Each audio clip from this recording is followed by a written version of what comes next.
జై శ్రీమన్నారాయణ.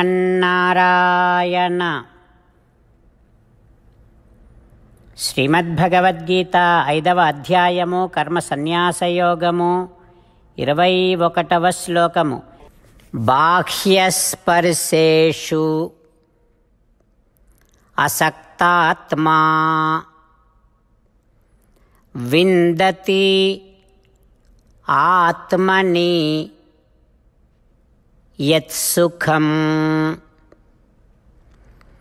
స బ్రహ్మయోగయుక్తాత్మా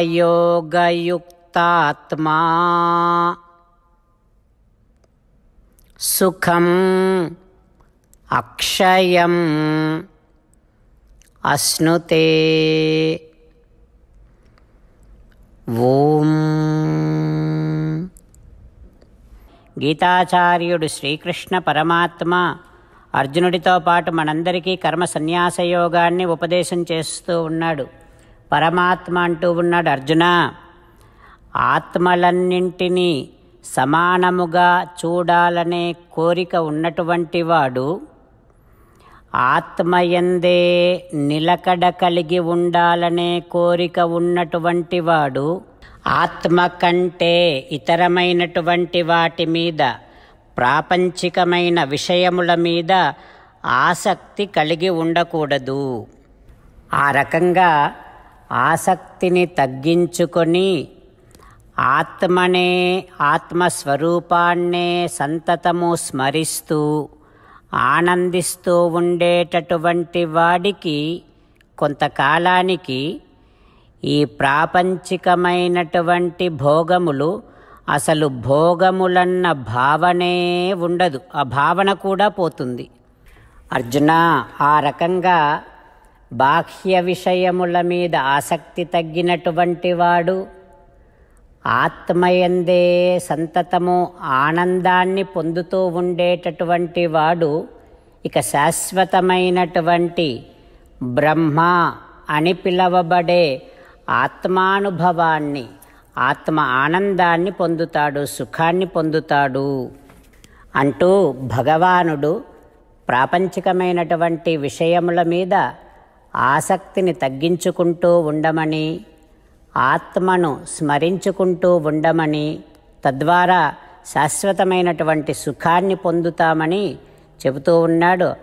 ఆ భగవదుపదేశాన్ని మనసారా భావన చేస్తూ ప్రాపంచిక విషయముల మీద ఆసక్తిని తగ్గించుకుంటూ ఆత్మను నిత్యము స్మరించే ప్రయత్నము చేస్తూ పరమాత్మ పలికిన పలుకులను అదే విధంగా పలికే ప్రయత్నం చేద్దాం.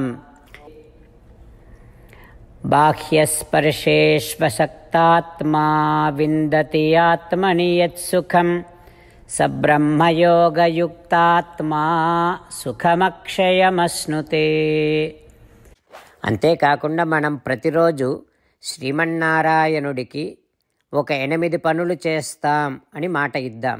ఎందుకంటే శ్రీకృష్ణ భగవానుడు 18వ అధ్యాయములో 65 నుండి 70వ శ్లోకాల ద్వారా శ్రీమద్భగవద్గీత అంతటికీ సారభూతముగా మనకు 8 పనులు చేయమని చెప్పాడు.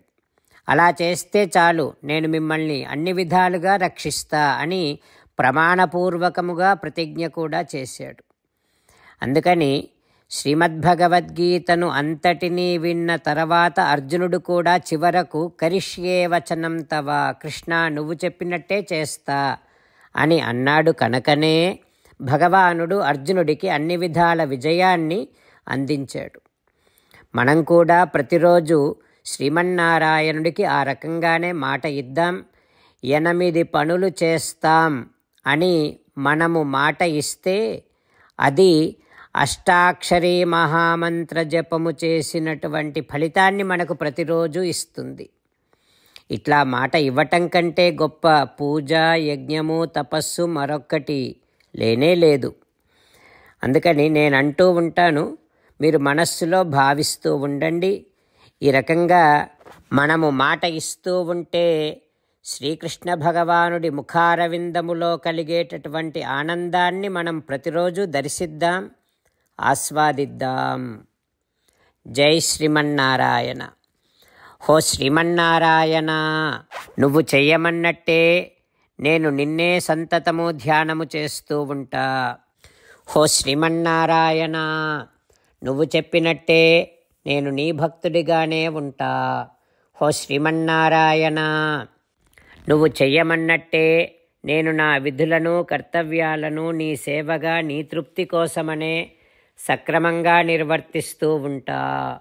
హో శ్రీమన్నారాయణ, నువ్వు చెప్పినట్టే నేను నీవాడిని అనే మహావిశ్వాసముతో నీకే నమస్కరిస్తూ ఉంటా.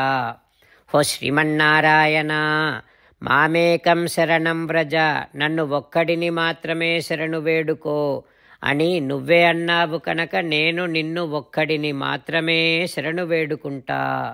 హో శ్రీమన్నారాయణ, మా శుచః, ఇక దుఃఖించకు అని నువ్వే నాకు భరోసా ఇస్తున్నావు కనుక నేను ఇక దుఃఖించను. హో శ్రీమన్నారాయణ, నువ్వు చెప్పినట్టే నువ్వు నా కోసమని అనుగ్రహించినటువంటి శ్రీమద్భగవద్గీతను ప్రతిరోజు కనీసము ఒక్క శ్లోకాన్నైనా జ్ఞాపకం చేసుకుంటూ శ్రీమద్భగవద్గీతను అనుసంధానము చేస్తూ ఉంటా. హో శ్రీమన్నారాయణ, నువ్వు చెప్పినట్టే నువ్వందరి కోసమని చెప్పినటువంటి శ్రీమద్భగవద్గీతను తెలియని భక్తులందరికీ తెలియచేసే నా వంతు ప్రయత్నాన్ని నేను నిరంతరము కొనసాగిస్తూనే ఉంటా. హో శ్రీమన్నారాయణ, నేను నువ్వు చెప్పినట్టే చేస్తా, నీకు నచ్చినట్టే ప్రవర్తిస్తా, నీకోసమే పని చేస్తూ ఉంటా. కరిష్యే వచనం తవ. ఇప్పుడు శ్రీమద్భాగవతాన్ని అనుసంధానం చేసుకుందాం. శ్రీమద్భాగవత గ్రంథానికి నమస్కారం.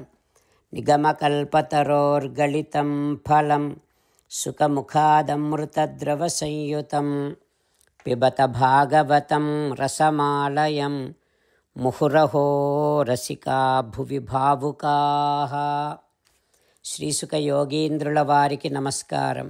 యం ప్రవ్రజంతమనుపేతమపేతకృత్యం ద్వైపాయనో విరహకాతర ఆజుహావ పుత్రేతి తన్మయతయా తరవోభినేదుః తం సర్వభూతహృదయం మునిమానతోస్మి. నరనారాయణులకు, చతుర్ముఖ బ్రహ్మకు, సరస్వతీదేవికి, వ్యాస మహర్షుల వారికి నమస్కారం. నారాయణం నమస్కృత్య నరం చైవ నరోత్తమం దేవీం సరస్వతీం వ్యాసం తతో జయం ఉదీరయేత్. శ్రీమద్భాగవతము 9వ స్కంధములో సూత మహాముని శౌనకాది మహర్షులందరికీ ప్రవచనం చేస్తూ ఈ రకంగా చెబుతూ ఉన్నాడు. ఓ మహర్షులారా, శ్రీసుఖ యోగీంద్రుల వారు పరీక్షిన్నరేంద్రుడికి శ్రీమద్భాగవతాన్ని ఉపదేశం చేస్తూ ఈ రకంగా చెబుతూ ఉన్నాడు. ఓ పరీక్షిన్నరేంద్ర, భరతవంశములో రంతిదేవుడు అనేటటువంటి మహానుభావుడు జన్మించాడు. ఇతని కీర్తి రంతిదేవస్య మహిమా ఇహాముత్ర చ గీయతే. ఇతని కీర్తి ఈ లోకములో పైలోకములో కూడా కీర్తింపబడుతూ ఉండేది. అయితే రంతిదేవుడికి ధనము దాచుకోవటము అనేటటువంటిది తెలియదు. ఎప్పుడు ఏది దైవ వశము చేత లభిస్తే దానిని ఒకరికి ఇవ్వటమే అతనికి అలవాటుగా ఉండేది. అట్లాంటి అలవాటు ఉండటం వలన కుటుంబముతో సహా చాలా రకాలైనటువంటి క్లేశములను అనుభవించాడు ఆ రంతిదేవుడు. నిజానికి తాను, తన కుటుంబము వారు, మొత్తం అందరూ అన్నపానీయములకు అంత తల్లడిల్లుతూ ఉన్నా నిష్కించనస్య ధీరస్య స కుటుంబస్య సీదతః, ఎల్లప్పుడూ ధీరుడుగానే ఉంటూ ఉండేవాడు. అయితే ఒకసారి ఏమైందంటే 48 రోజుల పాటు అతనికి త్రాగడానికి నీరు దొరకలేదు, తినడానికి అన్నము దొరకలేదు. ఆకలి దప్పులతో కుటుంబమంతా కూడా అలమటించింది. అట్లా ఒక 48 రోజులు గడవగానే ఒకనాటి ప్రాతకాలములో ఉదయాన్నే అతనికి నేతి పాయసము మంచినీరు ఎవరో తీసుకొచ్చి ఇచ్చారు. ఇక తినాలి అని సిద్ధపడుతూ ఉండగా ఒక బ్రాహ్మణుడు, అతిథి బ్రాహ్మణ కాళే భోక్తుకామస్య చ ఆగమత్, ఒక బ్రాహ్మణుడు అతిథిగా వచ్చాడు. ఆ తర్వాత ఏం జరుగుతుందో రేపు తెలుసుకుందాం. ఓం శ్రీకృష్ణ పరబ్రహ్మణే నమః. ఓం అస్మద్గురుభ్యో నమః. ముకుందమాల. కృష్ణో రక్షతు నో జగత్రయగురుః కృష్ణం నమస్యామ్యహం.